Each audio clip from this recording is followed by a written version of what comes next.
न्यायी साहब, फैजाबाद धरने इंक्वायरी कमीशन की रिपोर्ट और नवाज शरीफ साहब का अब जमहूरियत की बहाली और इदारे असरअंदाज ना करें, इन दोनों चीज़ों को मिला के आप क्या देखते हैं, आप किस तरह देखते हैं इन चीज़ों को? अब आप भट्टी साहब से भी जरा दो बड़े अरसे बाद आमना सामना आपने कराई दी है तो वो ज़्यादा मज़ा आता है सेट में बैठ के पर, लेकिन बहरहाल ये सुस्ती हो जाती है। सर देखें जी कामरान, सर, हकीकत यह है कि आपकी खूबसूरत तकरीर सुन के और सियासतदानों की जो आपने इस तरह ज़बरदस्त तरीके से उनके अंदर जो कमी है उनको उजागर किया है और उनकी जो खामी है वो आप सामने लेके आए हैं, अल्हम्दुलिल्लाह। तो दिल मेरा यही करता है कि अल्लाह करे कि इस मुल्क को जो है कोई अच्छा सा कोई माशला नसीब करे जो पिछलों से मुख्तलिफ हो और वो उन्हीं तवक्कुआत पूरे रहते रहे जहाँ इस्लामाबाद सियासतदान नाकाम हो गए हैं। और आपकी इस तकरीर के बाद तो मेरा ख्याल है दिल जमई से ना सिर्फ यह है कि किसी और तर्ज हुकूमत का दिल चाहता है कि सियासतदान बहरहाल सारे के सारे कंडम में और नकार हैं। सर फिर मुझे बड़ी खुशी हुई है जो सुन के कि ये कितने इनकी टांगें कांप रही थी और किस तरीके से ये फैज़ अमीर साहब के पास गए या इदारे के पास गए कि आप हमारी जान छुड़ाएं। तो मुझे याद आ गया कि 2014 में नवाज शरीफ साहब भागते भागते गए थे और उन्होंने कहा था कि धरना करा दे मेरे खिलाफ, इमरान खान का और तारुक कादरी साहब का। फिर भागते भागते गए थे इस धरने के ऊपर कि किसी तरीके से जो है ये आप जो है इनको, वो जो जब आए थे ना उनको एक पास एक बंदा पैगाम लेके इसी इदारे का, तो वो भागते भागते गए थे कि उन्होंने कहा था कि आप इस्तीफ़ा दे दें, आपसे इस्तीफ़ा मांगा जा रहा है और ये पैगाम उनका है। तो देखें मुझे तो फिर आप उसके बाद 2016 में भी मेरा ख्याल है नवाज शरीफ साहब सारों ने अदारों के पास मदद के लिए गए कि हमें पनामा से बचा लो, उन्होंने नहीं बचाया और बेचारे नवाज शरीफ साहब पनामा में फंस गए और उसके बाद लामतनाई सिलसिला है और ये सारा सिलसिला आज तक चल रहा है। मुझे इसलिए मैं बिल्कुल आपकी हाँ में हाँ मिलाता हूं। आपके कजन इमरान खान धरनों की साजिश का हिस्सा थे और वो एस्टेब्लिशमेंट के पास गए थे, नवाज शरीफ नहीं गए थे। चले पुट इट दिस वे, वो है और बात, वो मैं मानता हूँ कि सियासतदान ये आज जैसे आज के सियासतदान जा रहे होंगे और यह का सिलसिला अल्लाह करे कि कभी बंद हो जाता। अगर इमरान खान साहब ने जारी किया है तो इन लोगों में बंद कर दिया जाता। मैं आपके साथ मुतफिक हूँ, लेकिन मैंने कहा पहले ही आपको इस्लाह कर दूँ।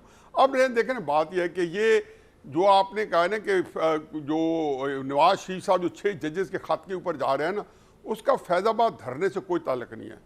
6 जजेस का जो ख़त है, अगर आप वो जो मुरासला है जो उन्होंने सुप्रीम कोर्ट के चीफ जस्टिस को लिखा है as a supreme judicial council के चेयरमैन के हैसियत से, उन्होंने कहा है कि जी ये जो इस हमारे अदालती मामलात में हुकूमत एग्जेक्टिव और एजेंसीज जो हैं वो मुलव्वस हैं और उसके अंदर मैं उसके उस बाद में उसके भी आऊँगा, कमीशन में भी आऊँगा, लेकिन इसको मैं क्लैरिफाई कर दूँ सर।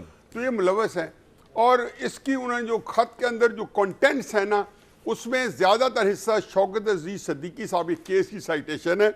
एक उनके बयान का बताया गया है कि किस तरीके से साहब नवाज शरीफ साहब के जाने से आपको लगता है कि मामला सियासी हो जाएगा? 6 जजों का जो मामला है वो सियासत की नजर हो जाएगा? मैं देखो आप बात मेरी आप थोड़ी सी दो फिक्र में अगर प्लीज इजाजत दे दें। मुझे पता है हमेशा आपके टाइम कॉन्स्टेंट होता है और बड़े बड़े अच्छे माशाल्लाह तजिए निगार बैठे हैं, उनको मैं खुद सुनना चाहता हूँ। देखें बात यह है कि आपने, मैं सिर्फ इसको ये कह रहा हूँ कि जी उसके कंटेंट्स खत के जो हैं, जो दोबारा मैं 2 फिक्रों में दोहरा देता हूँ कि शौकत अजीज सिद्दीकी के उसके बेस्ड है और जजमेंट के ऊपर भी शौकत अजीज सिद्दीकी के अंदर क्योंकि इस तरह के वहाँ पे इशारे कनायों से बताया गया कि किस तरीके से वहाँ पे इन्वॉल्वमेंट रही है एजेंसीज की शौकत अजीज सिद्दीकी केस में, यानी कि उन्होंने कहा कि उसे शवाहिद मिले हैं। अब शौकत अजीज सिद्दीकी ने बयान क्या दिया था और ये बयान कब दिया था? ये जून के अंदर 2018 के अंदर कहीं मीटिंग हुई होगी, क्योंकि अभी नवाज शरीफ साहब का 6 जुलाई 2018 का केस का डिसीजन नहीं आया था।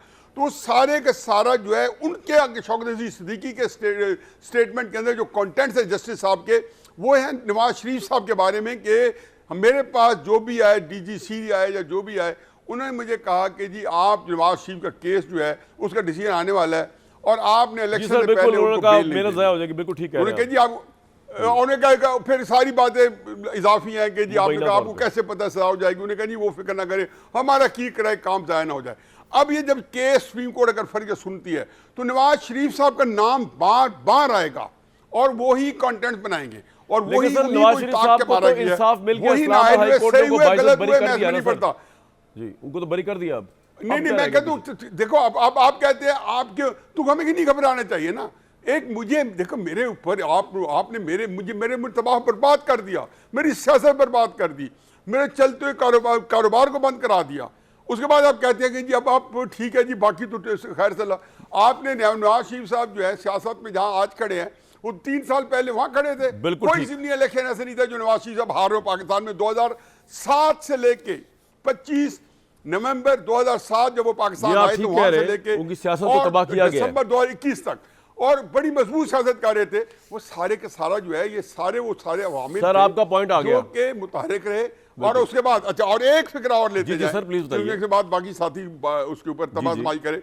और वो ये कि इसी कमीशन से ने जो इतनी खूबसूरती, इतनी डिटेल बताई है, तो इसके अंदर अफसार आलम साहब का जो बयान है, जो पेश हुए बयान के फरमाया, अफसार आलम साहब के बयान को उनके बारे में एक कमेंट ही दे देते कि अफसार आलम साहब जो है बयान जो है, और भी मैं 2-3 चीजें हैं, मैं बात को लंबा नहीं करना चाहता हूँ, लेकिन इस कमीशन की रिपोर्ट आप पढ़ें तो हकीकत है कि मुझे तकलीफ हुई है कि उन्होंने किस जो है एक कमजोरी के साथ इसमें एक खास किस्म का आपका पॉइंट आ गया। नहीं साहब, को बचाने, यही तो होना है पिछले 7-8 साल। आपका पॉइंट आ गया।